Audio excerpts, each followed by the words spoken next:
And part of me hopes that the court rules against Plenty, just because it's insane down there now. I'd just love to see what happens if that happens, because that's billions of dollars. Almost $3 billion, and they're only going to have 2 weeks to fix it. Right. So it means special session and more money and blah, blah, blah.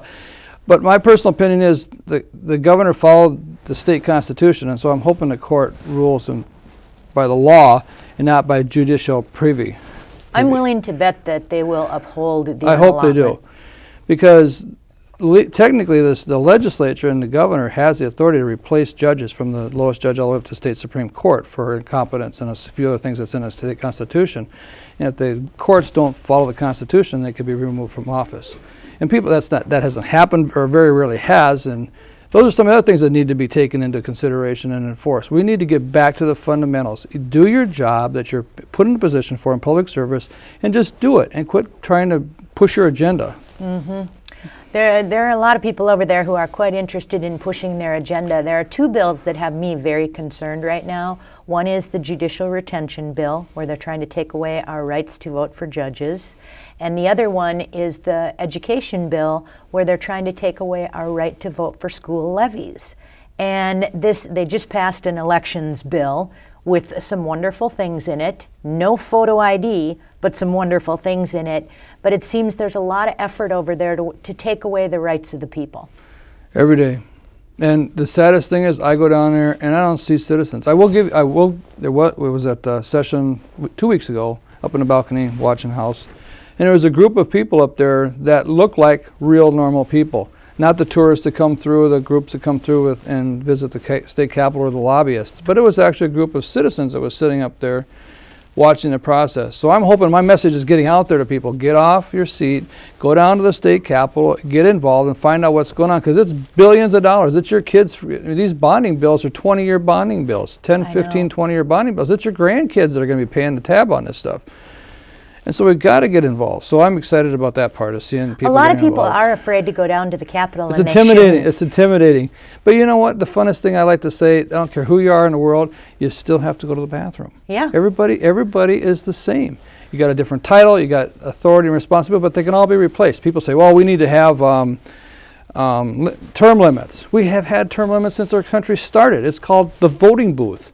And if you really want, and recall, we got recall in the state of Minnesota. You can recall anybody. We can recall McCollum at the federal level if we choose to. But the people have to get serious and do what the Constitution allows us to do. Mm-hmm. And we're not doing that. And that's the mess, why we got the mess we're in. I agree with you. Going down to the Capitol, first of all, it's a beautiful building.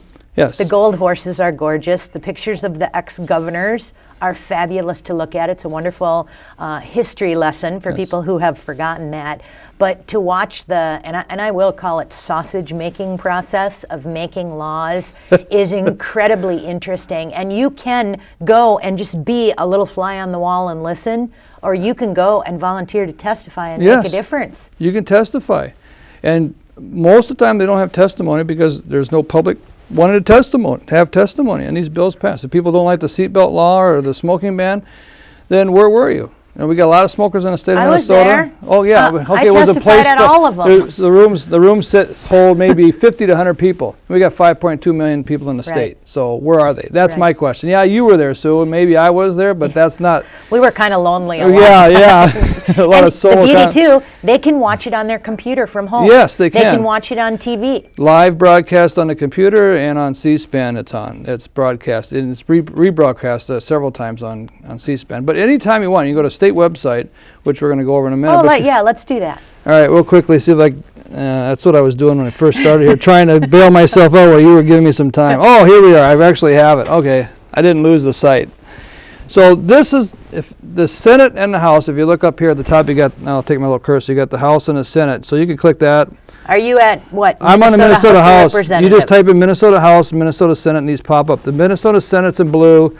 The House is in green. So I'm going to go to the House website because that's where I'm running for, and this is my focus. But anyway, welcome to the House of Representatives. Here's the address, the phone numbers, 800 number for people that are living out of the district. Now, yeah, they're out of our district or out of state.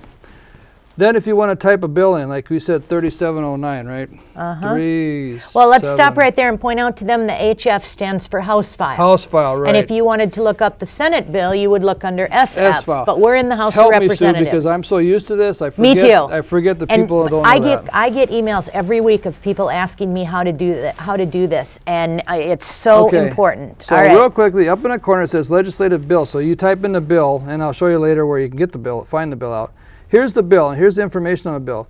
The status of the bill in the House, the status of the bill in the Senate, committee hearings and meetings related to that hearing, record of the House roll call for floor votes. So if you click this, you'll find out how your representative voted on this bill, if it's been voted on at the on the House. The text of the bill, which is what I'll go to in a second, the Minnesota management budget. This doesn't happen very often. I've checked, but most of these bills, the management budget is too busy to bother trying to tell the legislature how much the bill is going to cost. That would worry me. I'm voting on a bill, and the people who are telling me supposed to tell me how much it's going to cost, let's just see if. And here's the other thing. Well, I mean, isn't it their responsibility to call for a fiscal note on every bill? How much is it going to cost? Well, here's your answer. Nothing. It hasn't been done. Yeah, nothing there. So here's the version of the bill, real quickly. Now what you get is the general overview here. But you go to this, click here, and it's not, like I said, it's very interactive, very easy to follow. This is the actual bill.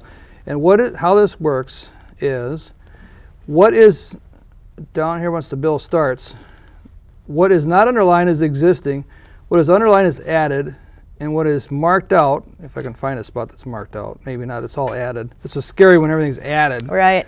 Yeah, I don't see anything in here. But the language will be lined through. So what they've done is they've gone through this existing law, and now they're modifying this existing law and updating it. And this was the health care bill, right? Yep. So conforming with Obamacare. So now I know where I'm at. Go down here, private sector health insurance reform. So here's a whole section of private sector health insurance company. So you can just read through this. All this underline is all new law that they want to pass. And then at the bottom, giving more government control over our health care. And then it repeals, now just so everybody knows, this section 5 repealer, this law will repeal these sections of the existing state law.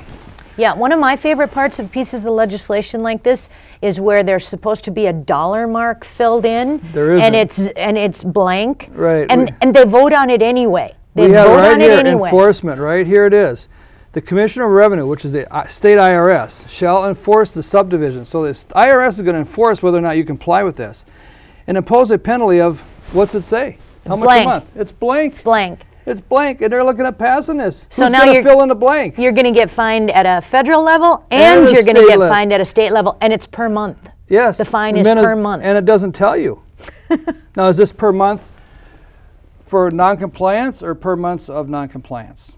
Per month of compliance would be next year. I say, okay, I missed 2 months in 2010, so I got to pay $10 for the 2 months, or $20. Or is it non-compliance from the date that you didn't comply all the way up to the date you paid, which is 14 months later?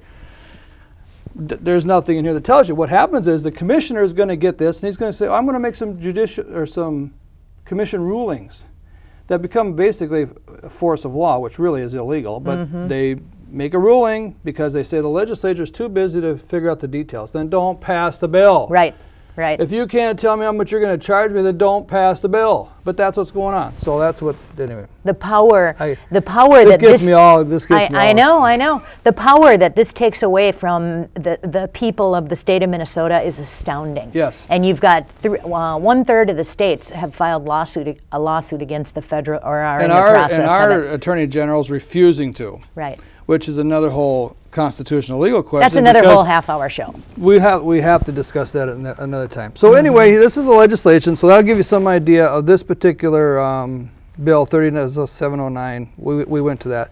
On the left here is House membership. You can click that, and then it's got the 2009 directory. You can choose by legislative district. You can choose by last name. So we can go like this, and I'll happen to pick on my opponent since I'm running against her.